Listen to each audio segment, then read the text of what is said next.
Como médicos en general nos formamos para atender pacientes y esa es la formación que tenemos durante toda la carrera.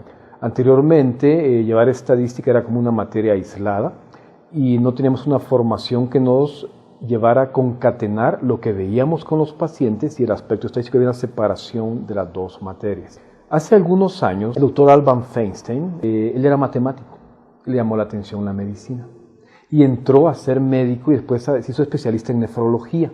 El doctor Feinstein se dio cuenta que muchos de los aspectos de los médicos no eran reproducibles, no había una forma de evaluar la variabilidad de los síntomas que se tenían con los pacientes. Entonces se preocupó mucho por analizar este aspecto e hizo un libro que se llamó Clinimetría, medición de los aspectos clínicos.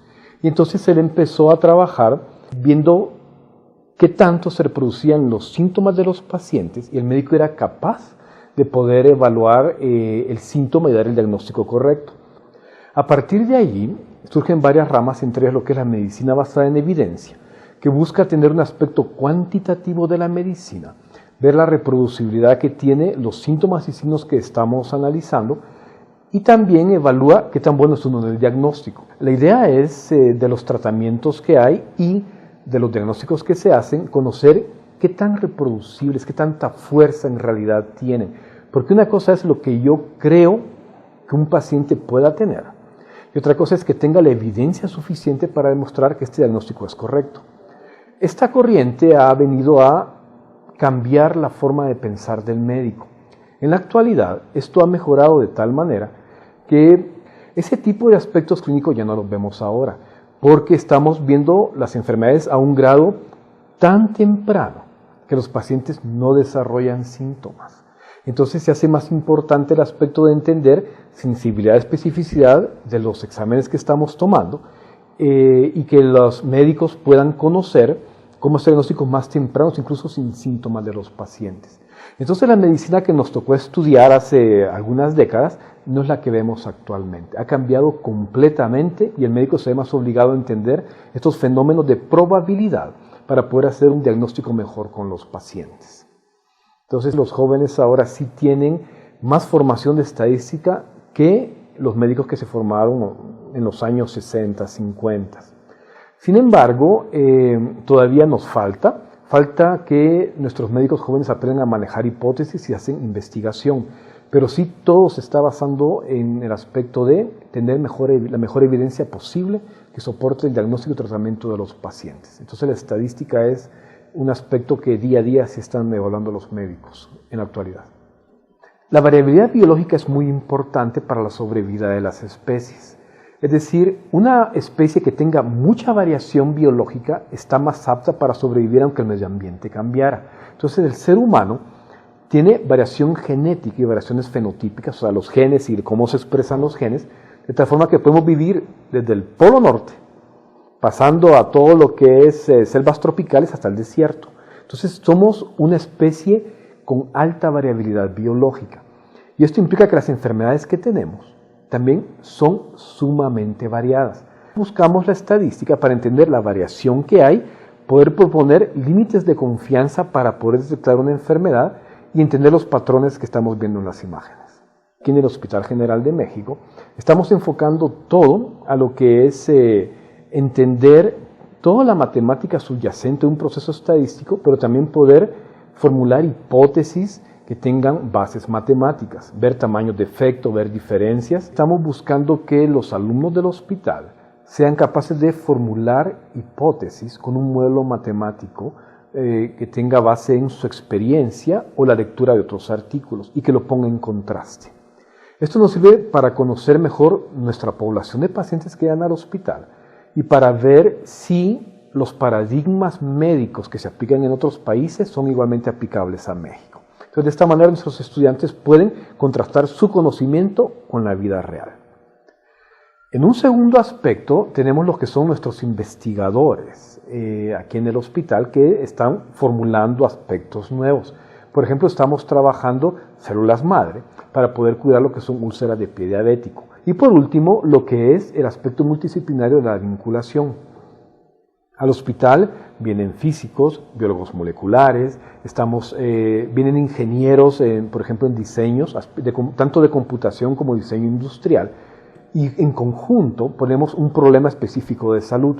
Y ese específico de salud, ese problema específico intentamos verlo de diferentes puntos de vista y además de dar una respuesta al mismo. Y sí, estadística se requiere, por lo tanto, desde nuestros estudiantes, investigadores formados, y conocemos los análisis multidisciplinarios para hacer nuevas propuestas para investigación. En la experiencia multidisciplinaria que hemos tenido, porque ya tenemos ya casi 3 años y medio de estar trabajando en esto, la primera barrera que encontramos fue un lenguaje común. Fue lo primero que tuvimos problema porque venía gente de diferentes disciplinas matemáticas y tenían sus conceptos matemáticos. Y nosotros, pues como médicos, los conceptos médicos. Entonces hubo necesidad que los estadísticos, la gente que está formada en esas áreas, aprendieran términos médicos.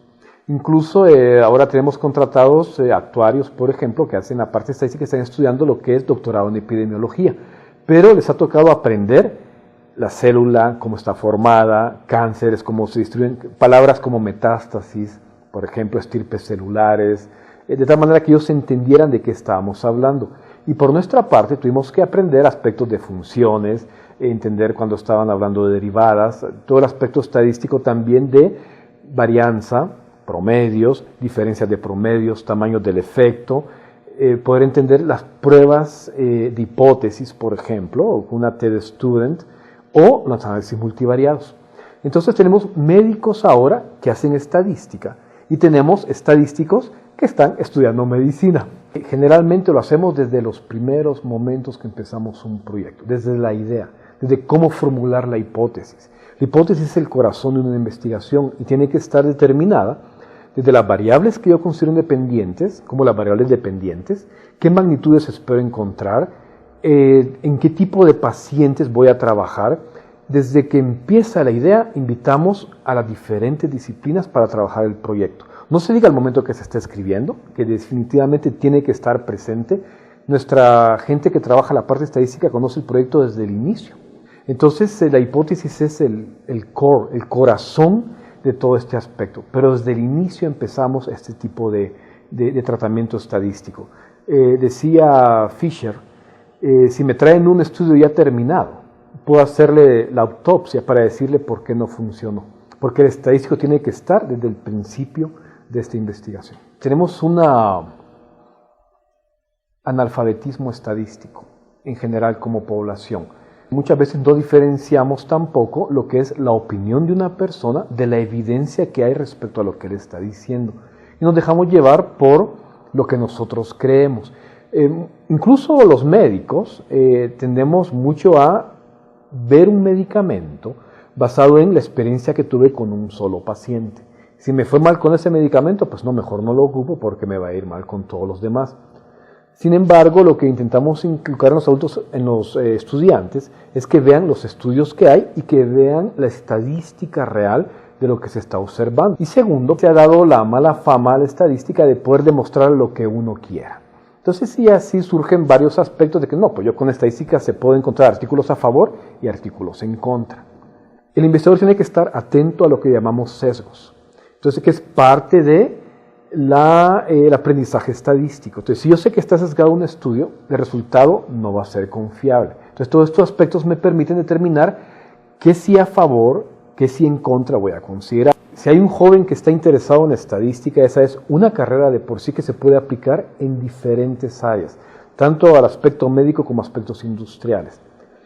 Si no hay interés en la estadística, sino de que más bien hay un interés en cualquier otra disciplina, la estadística siempre va a ser necesaria. Llámese administración, llámese psicología, medicina, en cualquier área, biológica o no, si se requiere analizar lo que es la probabilidad de la naturaleza. La naturaleza por sí misma es probabilística, por sí mismo es estocástica, es un aspecto inherente de la misma naturaleza.